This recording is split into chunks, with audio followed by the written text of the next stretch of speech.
Bai, bueno, berez, itzulpengintzan ari garenok edo, berezkoa daukagu, ez? Hizkuntza maite ditugu eta horrekin lan egitea gustatzen zaigu. Baina, karo, ez da berdin itzultzea, ez dakit, sendagai baten prospektu bat, edo ez dakit Netflixeko azkenengo serie arrakastatsuena.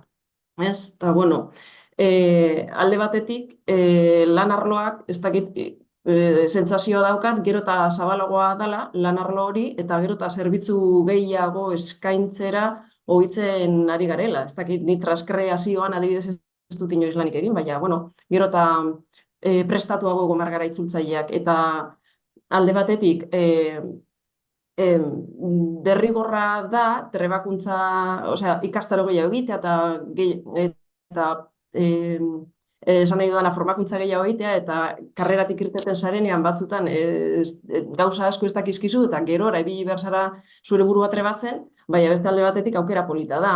Gaur egun dauzen teknologia berri guzti horiekin lan prozedurak asko aldatzen ari dira. Eta nire ustean gaur egungo gaztei eta profil teknikoago hori eduki behar izatea, uste dut haientzat are interesgarriagoa dela.